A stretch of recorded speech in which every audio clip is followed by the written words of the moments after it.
Welcome to Instruction Discussion, our weekly look at the latest topics and trends in education affecting schools here on Long Island and schools around the world.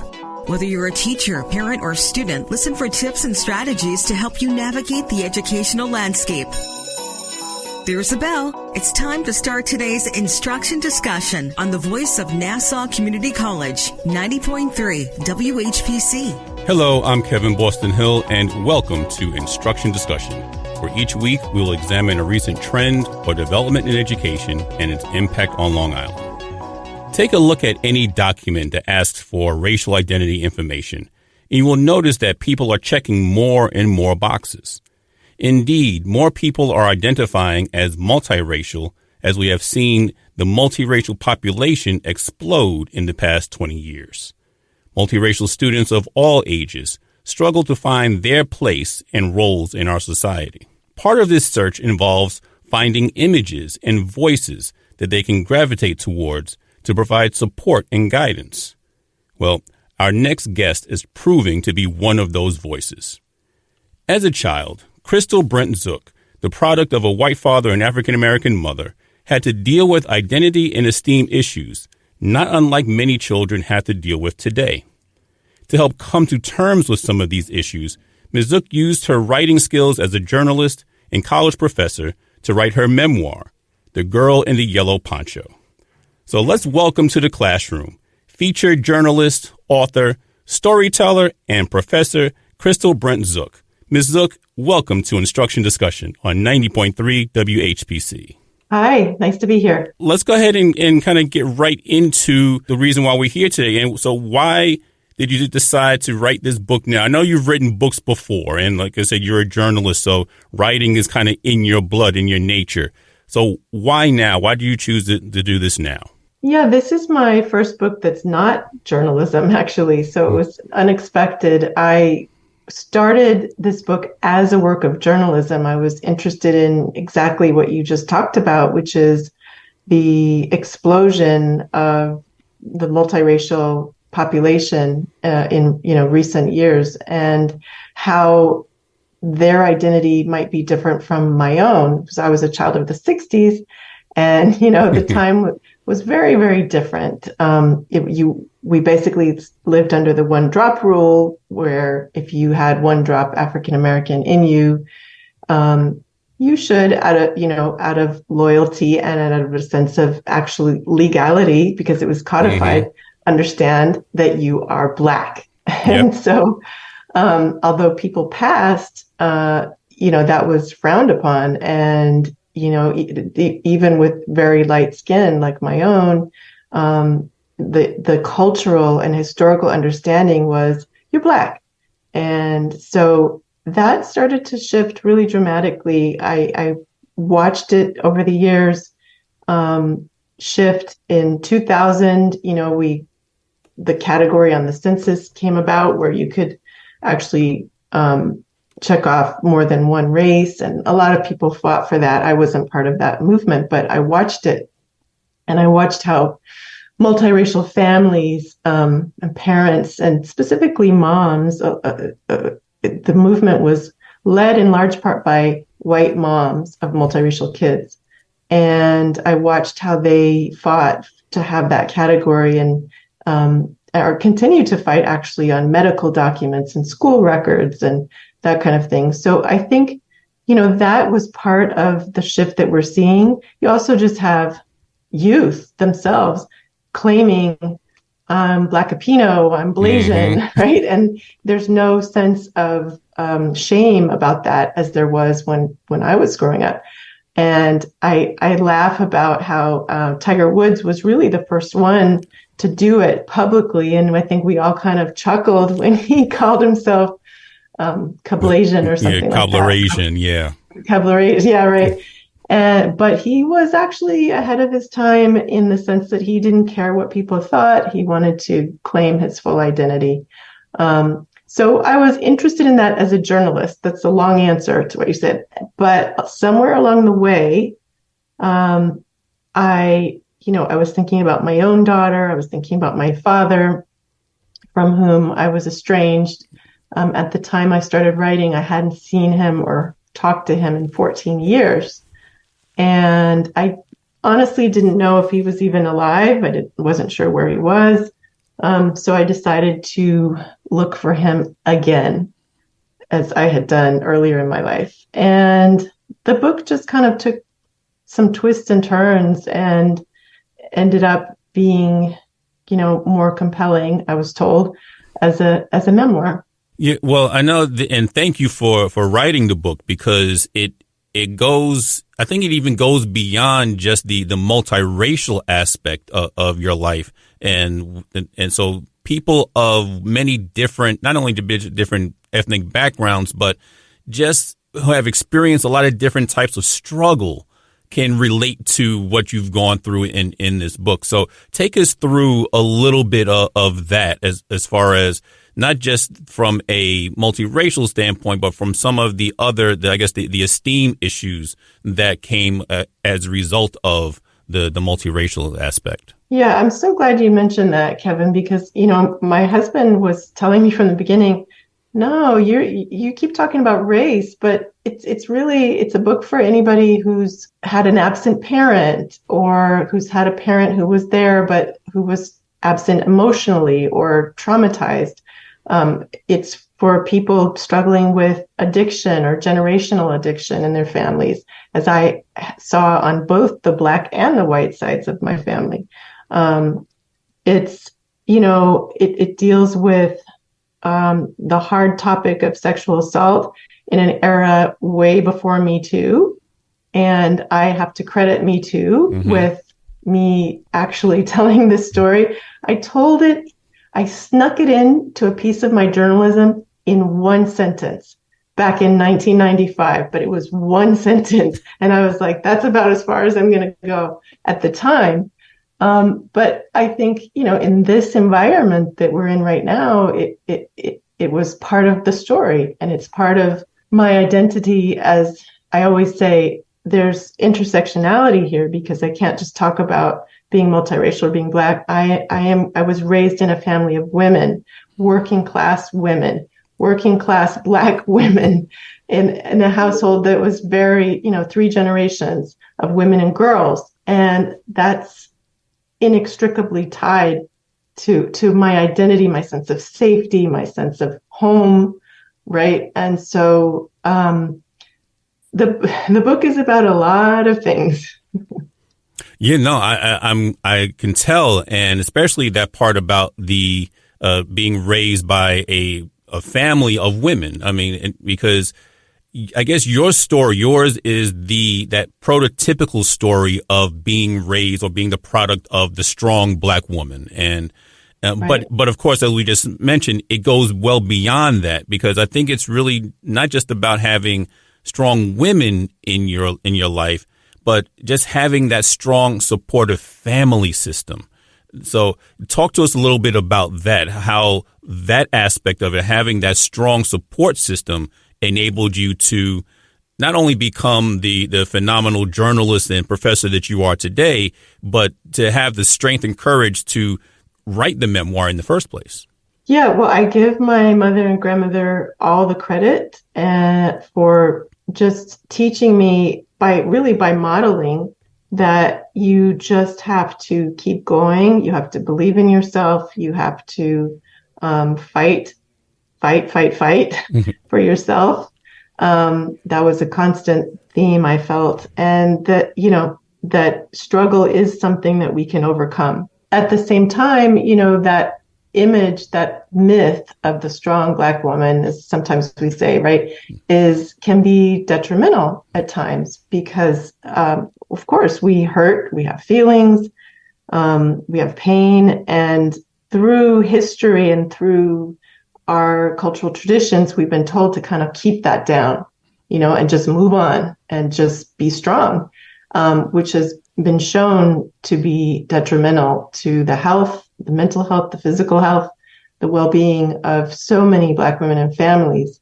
So I kind of tried to take that apart a little bit as well, and dissect it and look at it and say, once things started to come up, what's wrong with just letting things come up? What's wrong with just crying and letting all of this out and feeling everything that I'm feeling, it makes you feel weak. And that's what's wrong with it. We're not supposed to be weak, right? But everybody has weakness, and everybody has the right to feel that at times. I think it's a complicated, layered thing to look at, this idea of strength and weakness and culture. And that's what I tried to open up. And I think that's a very interesting conversation, or a much needed conversation to open up, to let people know that, yes, you are allowed to be weak. You can allowed to be less strong, because you need to go through that. And you need, in order for you to experience life, and in order for you to really find out what you're made of, you have to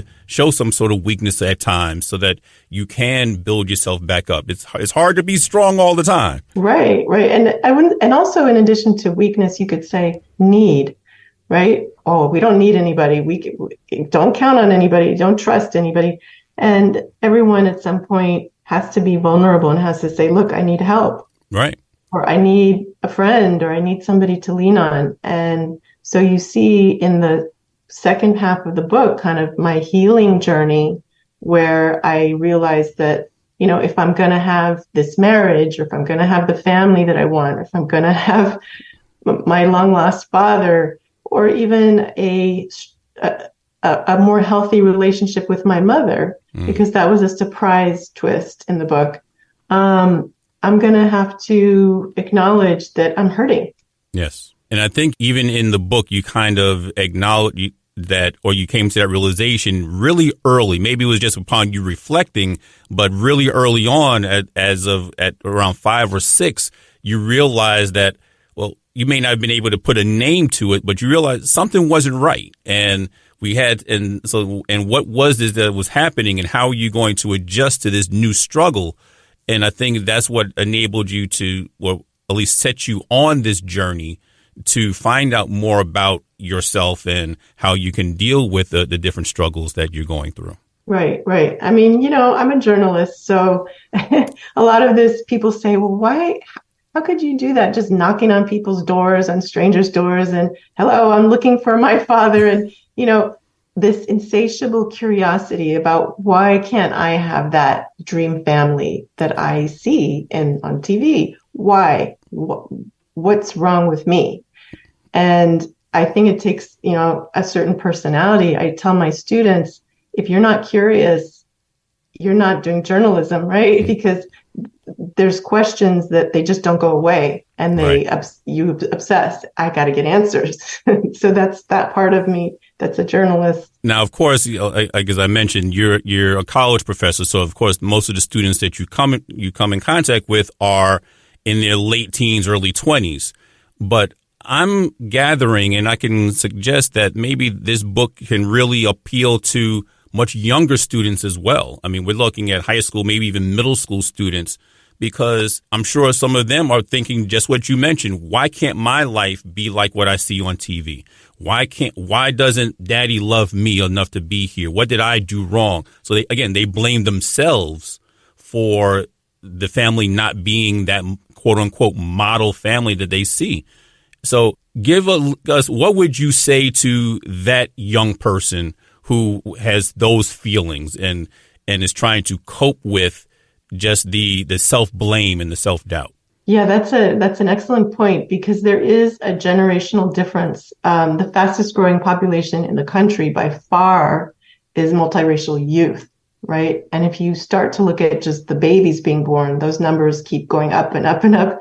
So we're going to see many more mixed race families, many more youth who are ambiguous looking and struggling with, their identity. Which is normal for every young person.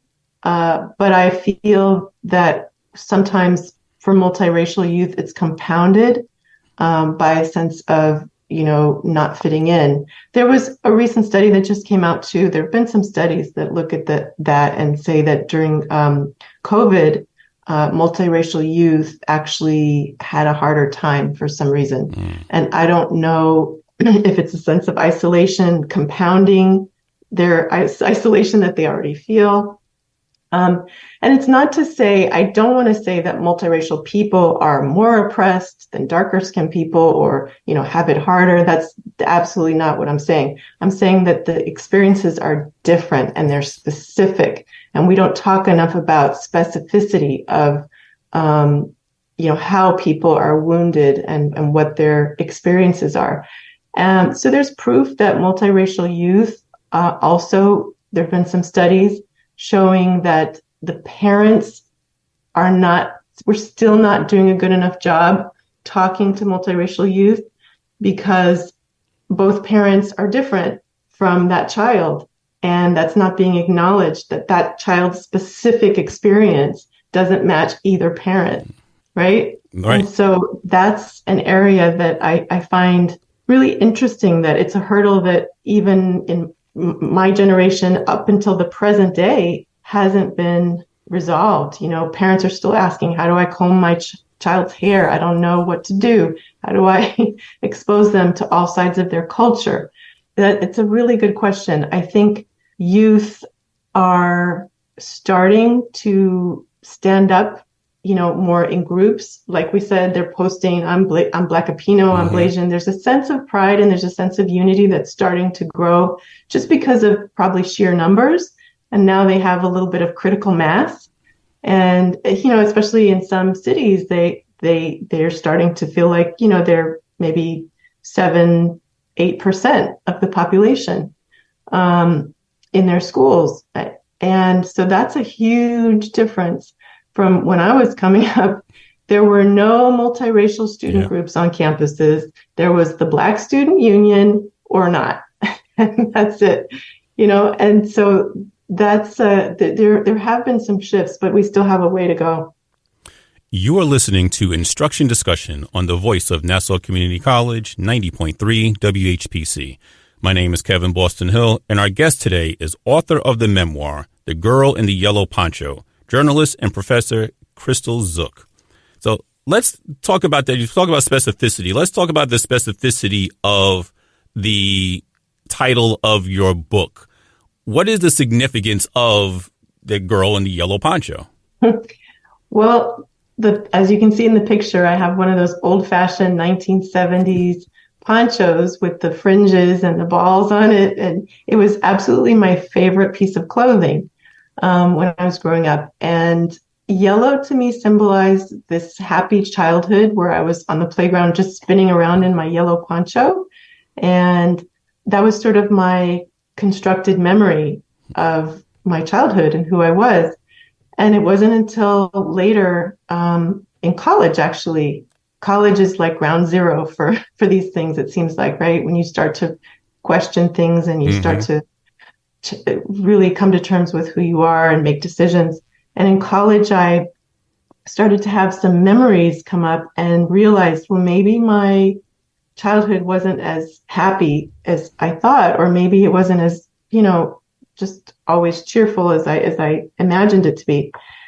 And that's when I remembered that I had a phase of losing every jacket and every sweater I owned. Every day I would go to school with a new piece of clothing and I would leave it on the playground or on the school bus or whatever until my mom and my grandma were desperate because we didn't have money and I didn't have anything left except the yellow poncho. But I started to think maybe I was losing those as a way to cry out or to try to get my mother's attention. And that sort of unraveled more memories and more thinking. And so that's the beginning of the book. Because I tell you, when I saw that particular image, without even reading anything about the book or anything like that, I saw the image and I started thinking, well, does she have some Latin in her as well? Because I know when we talk about multiracial, it's usually white, Black, Latino, and then maybe something else, especially depending on I think you grew up in the California area. Right. So I figured there was some Latin in you somewhere because of the close proximity. But that was a false assumption on my part, again, just from looking at it. But again, it's that image that I'm sure a lot of people who are looking to find again, that voice to represent themselves. When they look at that, they may be thinking that. So it may be the Chicano little boy or girl who will see that image and say, oh, this person gets it. Let me find out about her life and see where the similarities are. So it in a way, it could be that one thing that does open up to a broader audience that will come to look to you as their guiding light. Oh, definitely. You have so many different mixtures nowadays. It's, it's very global and international. And some of my students are, I'm part Guatemalan and part Nigerian. And you just don't know what to expect. One dean put it to me, he said, just because you see a brown-skinned student, we can't make the same assumptions that we used to make, that this student is African American. So I think, even if you look at the picture, my cousin Lisa, who I was raised with, also happens to be biracial. And they would always come up to her and speak Spanish. Yep. And she's like, no hablo. It's her father was Black and my mother was Black, and they were brother and sister. So we had the blessing of being raised together as sisters and happened to both, be going through a lot of the similar questions. So let's bring politics slightly into this a little bit, and just talking about the Supreme Court recent ruling on affirmative action. How do you think that ruling is going to impact those multiracial students? And let's narrow it down a little bit. Do you think that there may be an increased desire to, quote unquote, pass, a term that we use in our growing up days, to the desire to pass or the favoring of one part of their racial identity over another because of this? It's interesting. We just did a day-long symposium on the affirmative action decision at Hofstra University, where I teach. And one of the things that I like to keep redirecting is that affirmative action, the way I understood it, the office that I came into at University of California, Santa Barbara was called SAA EOP, Student Affirmative Action - Equal Opportunity Program. And the Equal Opportunity Program, a part of it, didn't rely on race, right? That was for poor white kids sometimes, rural kids. That was for first gen kids. So many of us had all of these things. I was economically disadvantaged. I was also first generation, and also came from a household of Black women. But you really couldn't separate it out in that office. I would see all different kinds of students and of all races and all backgrounds. And I think that's really, for me, that was the beauty of it, that anyone who needed that help, maybe they came from a poor neighborhood that had just no good schools. How are you going to do well in the SAT if you have underfunded public schools, right? And so it seemed that we were being looked at in a holistic way, and that any of these factors were taken into consideration. So my question is, why can't we keep doing that? I mean, the biggest beneficiary of affirmative action overall has been white women in terms of pure numbers, in terms of the job market. White women have benefited from the historic gender disparity and the attempts to correct that. And I think that it's been twisted for us to think about affirmative action as just race. So my answer to your question is that, the Supreme Court left open this tiny window for students to write their experience in the personal essay, right? The personal essay becomes all important now. And I think that students should just continue to do what we're talking about. If you feel that you've had some sort of disadvantage, whether, like I talked about, working since the age of 12, I worked 4 to midnight shift on the weekends at a t-shirt store. And so we don't have money. We don't even know about SAT tutoring on the weekends.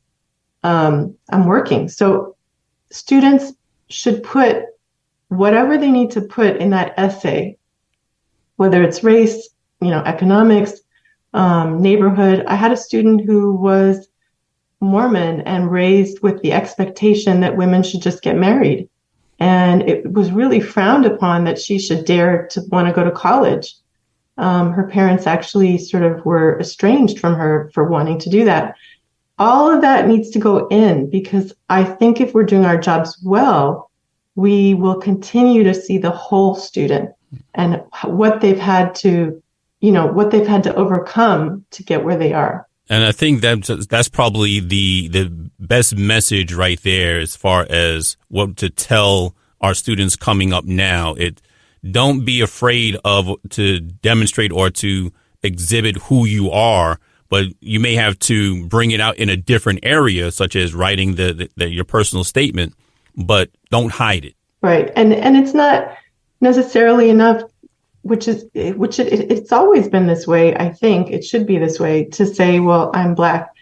Talk about how that created challenges and obstacles for you. And we know that it did, but can you talk about it? And the problem is, of course, most 17-year-olds aren't equipped to use that language or to have those insights. And that's where we need to look at, again, the pipelines and who's helping them to prepare these essays. And, especially if they're first generation, the parents don't know about what to put in an essay. So we still have a lot of the same problems if we're trying to use that as a loophole, and students don't know. Yeah, well, I know. I attended that one day symposium with one of my classes as well, so that they could become exposed to it. And the conversation that we had afterwards was just that it was almost as if, because of the particular generation that we're talking about, they almost couldn't relate to the issues, at least what brought about affirmative action in the first place. Because, we're talking as 60 or so years ago when it was enacted. So it's almost like they couldn't really relate to it. And I think that's where they're coming from, because now they're like, well, yeah, we express ourselves no matter what. That's just who we are. So they almost couldn't relate to those particular issues that we struggled to deal with at the time. So their struggle as far as dealing with self-identity and multiracialness is slightly different than what we went through growing up as well. But we would definitely like to thank our guest today, author of the memoir, The Girl in the Yellow Poncho, journalist and professor Kristal Zook, for coming on to our show today. Thank you for having me. Once again, my name is Kevin Boston Hill, and thank you all for listening to Instruction Discussion right here on the voice of Nassau Community College, 90.3 WHPC.